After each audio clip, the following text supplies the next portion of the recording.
शैतान जानता है कि वो कर्ज जो शैतान तुम्हें देना चाहता है। योना नबी की पुस्तक 1 अध्याय उसकी 1 आयत में यहोवा का ये वचन अमित्ते के पुत्र योना के पास पहुंचा, उठकर उस बड़े नगर निनवे को जा और उसके विरुद्ध प्रचार कर, क्योंकि उसकी बुराई मेरी दृष्टि में बढ़ गई है। परंतु योना यहोवा के सम्मुख से तरशीश को भाग जाने के लिए उठा और याफा नगर को जाकर तरशीश जाने वाला एक जहाज पाया और किराया देकर उस पर चढ़ गया और उसके साथ यहोवा के सम्मुख से वो तरशीश को चला जाए। तब यहोवा ने समुद्र में एक प्रचंड आंधी चलाई और समुद्र में बड़ी आंधी उठी कि जहाज टूटने पर था। मल्लाह लोग उठकर अपने देवता की दुहाई देने लगे और जहाज में जो व्यापार की सामग्री थी उसे समुद्र में फेंकने लगे कि जहाज हल्का हो जाए। परंतु योना जहाज के निचले भाग में उतरकर सो गया था और गहरी नींद में पड़ा हुआ था। तब मांझी उसके निकट आकर कहने लगा, तू भारी नींद में पड़ा हुआ क्या करता है? उठ अपने देवता की दुहाई दे। संभव है कि ईश्वर हमारी चिंता करे और हमारा नाश ना हो। तब उन्होंने आपस में कहा, आओ हम चिट्ठी डालकर जान लें कि ये विपत्ति हम पर किसके कारण पड़ी है। तब उन्होंने चिट्ठी डाली और चिट्ठी योना के नाम पर निकली। तब उन्होंने उससे कहा, हमें बता कि किसके कारण ये विपत्ति हम पर पड़ी है। तेरा बिजनेस, तेरा उद्यम क्या है? तू कहां से आता है और तू किस देश और किस जाति का है?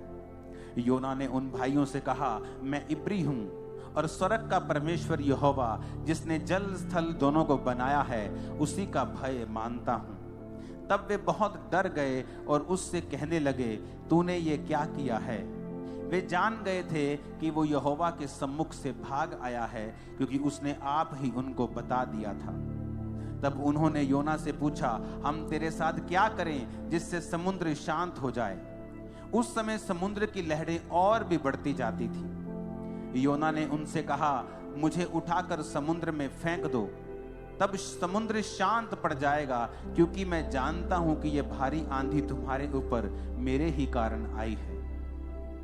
तो भी वो बड़े यत्न से खेते रहे कि उसको किनारे पर लगाएं, परंतु पहुंच ना सके, क्योंकि समुद्र की लहरें उनके विरुद्ध बढ़ती ही जाती थी।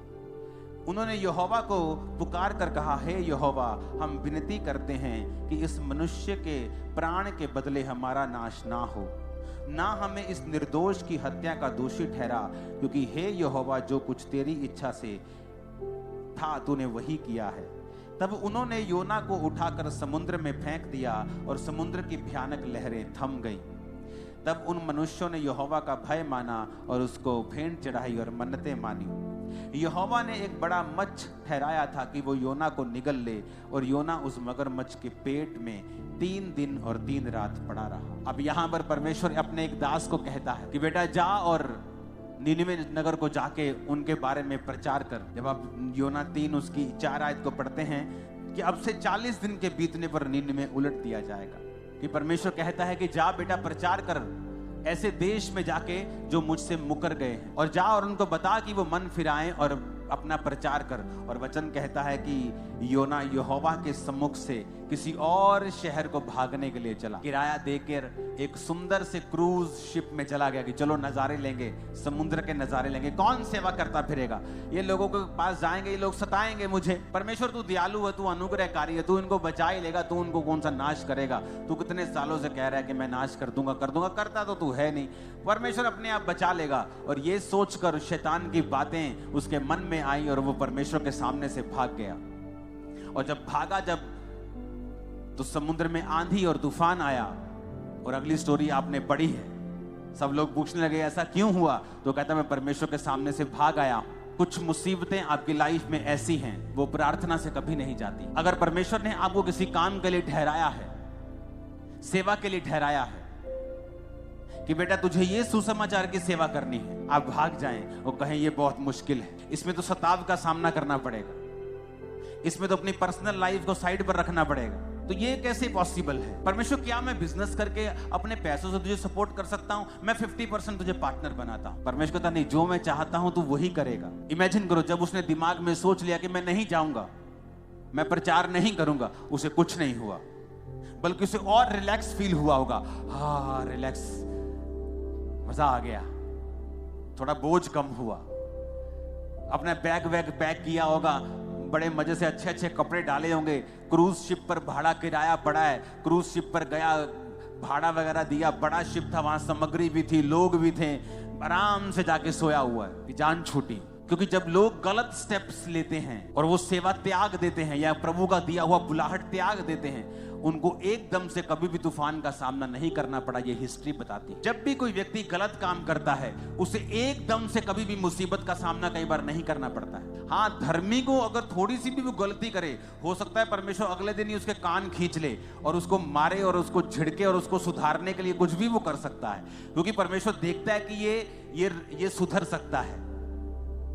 इसको सुधारो, डंडा मारो इसको, थोड़ा सा इसको हिलाओ, झिझोड़ो, थोड़ा सा इसको हिलाओ, इसको थोड़ी सी ठीक हो जाएगा ये। लेकिन जो व्यक्ति कई बार कठिन होता है, मुश्किल होता है, जो कठोर होता है, जो मन में ठान चुका होता है प्रभु को बताइए नहीं मानेगा, तो कई बार जब वो जाता है, परमेश्वर कुछ नहीं करता उसकी लाइफ में। उसे लगता है सब ठीक हो गया, मेरा तो वीजा लग गया। लेकिन जब मुसीबत आती है उसकी लाइफ में, उसकी फैमिली की लाइफ में, तब मैं आपको बता देता हूं, ले हैंड से वो मुसीबत खत्म नहीं होगी। आप 40 नहीं, आप 4000 रोजे रख के अपने आप को खत्म कर लीजिए, ये मुसीबत तब भी खत्म नहीं होगी। क्योंकि परमेश्वर ये चाहता था कि तेरे द्वारा एक काम करना, तेरे द्वारा कुछ ऐसा काम करना, ऐसी सेवा करना, एक मूल्य प्रभु चाहता था तुम्हारी लाइफ से कि तू उसकी सेवकाई में दे। उसके बदले में वो तुझे ब्लेस रखता, तेरे परिवार को ब्लेस रखता, सब कुछ अच्छा होता, समय पर तुझे सब कुछ मिल जाता।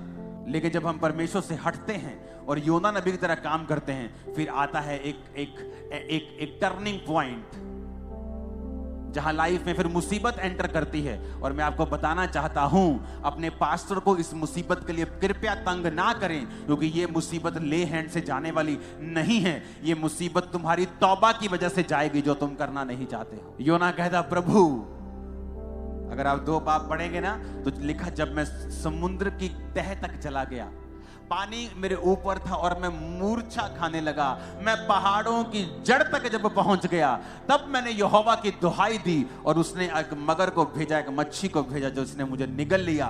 पेट के अंदर पड़ा पड़ा वो 3 दिन रात परमेश्वर की दुहाई देता रहा और परमेश्वर के उस मच्छ ने उसको निगल दिया। जब तौबा की कि परमेश्वर मुझे माफ कर दे, मैं जाता हूं, तो परमेश्वर कहता है, पहले तुझे मालूम नहीं था, तो पहले अगर जाता तो इतने छितर ना खाता, तू इतनी मुश्किलें तुझको ना आती, तूने दूसरों का भी नुकसान करवाया। व्यापार की वस्तुएं, उसमें घी होगा, उसमें चावल होंगे, उसमें क्या क्या व्यापार पुराने जमाने में होता, कपड़े होंगे, सारा कुछ समुद्र में फेंका। फाइनेंशियली नुकसान किया, दूसरों का नुकसान किया।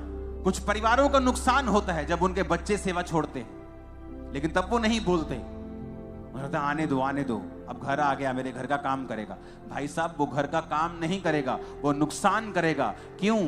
क्योंकि वचन ऐसा कहता है कि यहोवा के घर में, उसकी सेवा में जो आशीष है, पीछे मुड़ने पर वो श्राप है। क्योंकि प्रभु उसी श्राप से तुम्हें बचाना चाहता है, इसलिए वो तुझे सेवा के लिए बुला रहा। अगर मैं सेवा ना करता, मैं जीवित नहीं रहता, मुझे मालूम है। तो परमेश्वर ने उस कर्ज को खत्म करने के लिए मुझे कहा, अगर तू सेवा करेगा वो कर्ज खत्म हो जाए। तो शैतान जानता है कि वो कर्ज जो शैतान तुम्हें देना चाहता है, वो नहीं दे पाएगा अगर तू यहोवा की बुलाहट को पूरा करेगा। अब किसी के जीवन में बुलाहट कुछ है और किसी के जीवन में कुछ है, और अगर वो अपनी बुलाहट से भागता है, वो अपना तो नुकसान करता भी है, अपने आसपास का भी नुकसान करता है। फिर आप ले हैंड करवा लो, आप 40 रोजे रख लो, 80 रख लो, 120 रख लो, कि हील हो जाए, डिलीवर हो जाए, ये मुसीबत चली जाए। वो नहीं जाने वाली, क्योंकि वो मुसीबत सिर्फ तौबा से जाएगी। जो कार्य प्रभु ने दिया उसे पूरा करने पर ही वो जाए। लेकिन ईगो रास्ते में आती है और वो ईगो के कारण लोग मारे जाते हैं। पारिवारिक मेंबर्स का नुकसान होता है, फाइनेंस का नुकसान होता है, जीवन का नुकसान होता है, बुढ़ापे में और अधिक उनको तकलीफों का सामना करना पड़ता है। वो सॉन्ग है ना, खुदाया तेरी रूह तो मैं भला न सके किधर जाऊं, कि तू सब तरफ है, मैं कहां जाऊं। आसमान में चढ़ूं तू है, समुद्र के नीचे तू है, हर जगह तू है। कभी परमेश्वर की बुलाहट से भागो मत, क्योंकि जब आप बुलाहट से भागेंगे तो परमेश्वर का कोई भी नुकसान नहीं होगा। आपकी जगह आपसे बेटर पर्सन उस जगह को ले लेगा, उस भवन का भी नुकसान नहीं होगा। परमेश्वर अपने काम को कर लेगा, प्रभु का नुकसान भी नहीं होगा। नुकसान एक ही व्यक्ति होगा, जो आप होंगे या आपकी फैमिली हो। क्योंकि अगर आप बुलाहट को पूरा करते हैं तो परमेश्वर आपके जीवन में वो सारे फलों को देता है जो परमेश्वर ने आपकी लाइफ में सोचे हुए हैं। हालेलुया। परमेश्वर के दास के द्वारा टीचिंग्स को सुनने के लिए, अनाउंसमेंट्स और अपडेट्स को जानने के लिए आप हमारे YouTube चैनल को सब्सक्राइब करें और साथ में बेल आइकन को दबाएं, ताकि जब भी कोई नई अपडेट हो तो आप सबसे पहले जान सकें।